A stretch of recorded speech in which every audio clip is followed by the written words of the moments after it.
Perkenalkan, nama saya Maria Cinggiana Kurniati, saya dari kelas 2024 di NPM 241033992. Mata kuliah Psikologi Belajar dan Pembelajaran.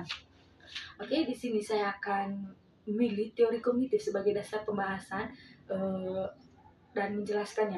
Ada 4 yang saya akan jelaskan di sini. Yang pertama itu kajian teori kognitif, yang kedua itu rancangan strategi saat menjadi guru, yang ketiga itu contoh konkret pelaksanaan dalam kelas, yang keempat itu kaitan teori dalam menghadapi berbagai jenis karakter siswa dan aspek kognitif dan psikomotorik.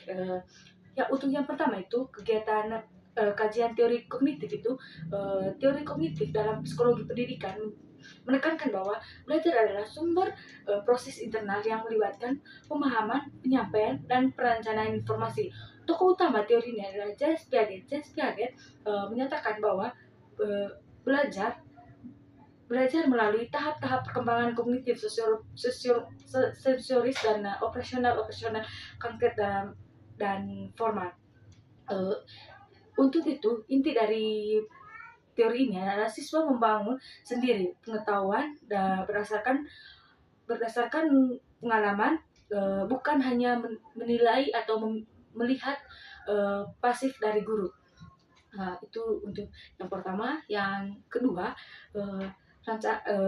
itu rancangan strategi saat menjadi guru. Sebagai guru, saya akan menerapkan strategi pembelajaran sebagai konstruktivisme, yaitu yang pertama itu mendorong siswa aktif dalam membangun pemahaman. Yang kedua itu menggunakan pendekatan, dan di mana saya akan memberikan pendekatan itu di awal pembelajaran. Untuk yang ketiga, contoh konkret pelaksanaan dalam kelas.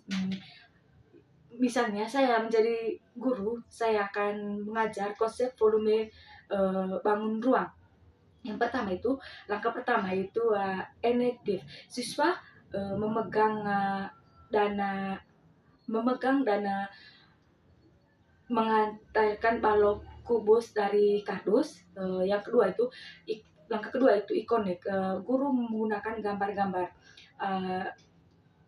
bangun ruang.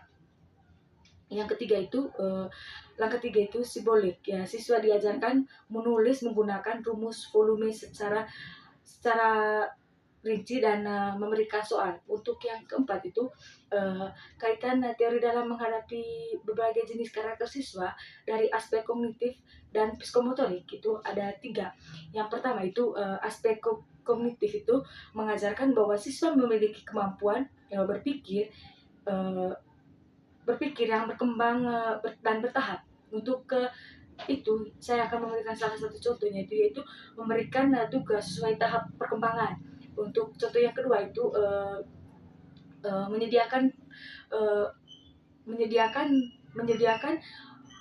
menyediakan pengayangan untuk siswa cepat tangkap. Untuk yang kedua itu, yang ketiga B itu aspek efektif dalam pembelajaran ini. Minat dan siswa sangat kepentingan strategi dari saya, yaitu yang pertama itu meyakinkan materi dan kehidupan sehari-hari, dan memberikan kajian untuk hal baik untuk meningkatkan rasa percaya diri. Aspek psikomotor itu belajar juga melibatkan aktif visual. Yang pertama itu saya akan mengingatkan kegiatan praktik seperti membuat model bangunan. Yang kedua itu